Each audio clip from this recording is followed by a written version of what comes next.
Hello guys, share ko lang itong natin, yung paghahanda ng ating pan. Ayan, nasa styro po yung natin. Bali, yung paghahanda po natin dito guys ay 3 days kung pinatagal tong tubig na to. Tapos sinabayan ko na rin ng ng yung guppy grass na yan, saka yung halaman na ganyan.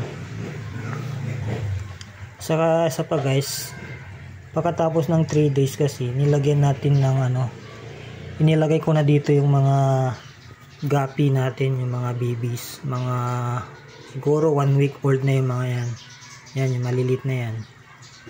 So ibig sabihin guys, pwede na siyang paglipatan ng ating mga craylings. Yan yung maliit na yan, guppy yan.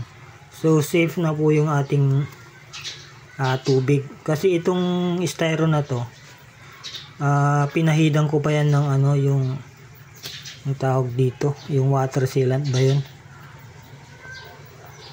So pinatagal natin para sure na wala po yung chemical na nakahalo pa dyan. So ayan, nakikita nyo okay naman yung mga guppy natin, no?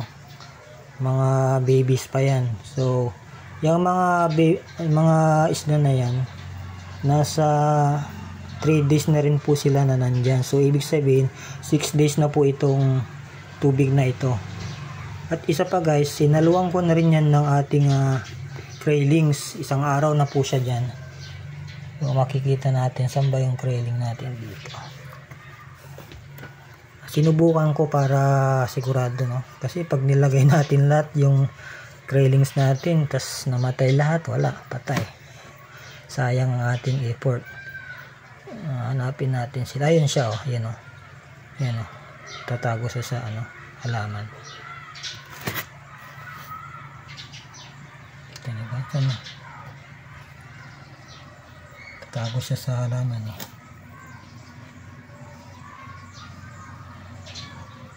Yun. Sa halaman sila, oh. Yan, oh. Yan, kita nyo guys. So ibig sabihin guys, pwede na po itong lipatan ng ating mga craylings. Bali yung mga craylings natin, nandito sila.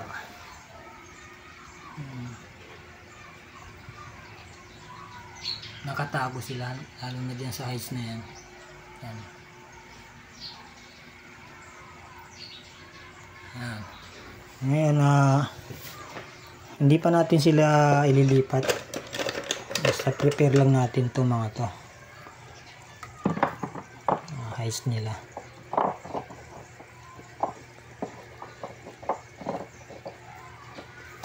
Yung mga lumot-lumot na yan, sabi po ng mga breeders natin na medyo matagal na talaga sa mga ganitong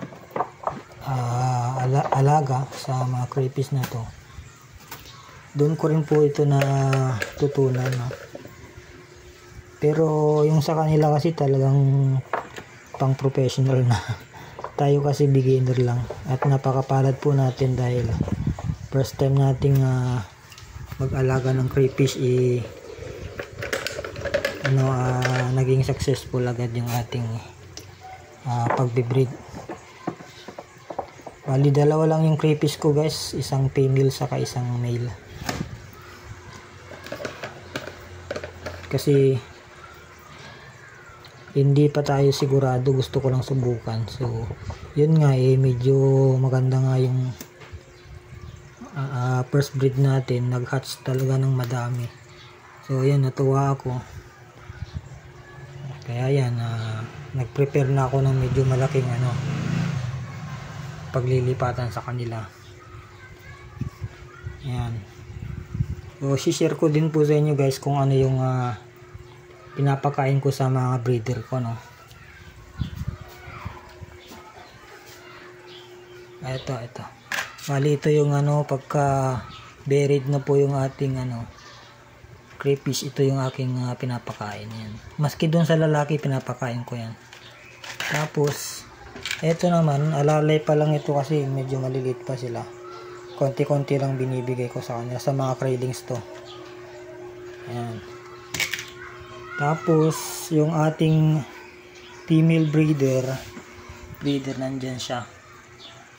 Kasi galing siya dito nung napagpag na yung mga krylings, nilipat ko na yung female breeder dito.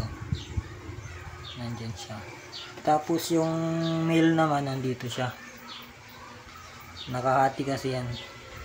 Nandyan. Siguro after 1 week, itong female natin, ilalagay ko na ulit dito sa male para maglabing-labing ulit sila.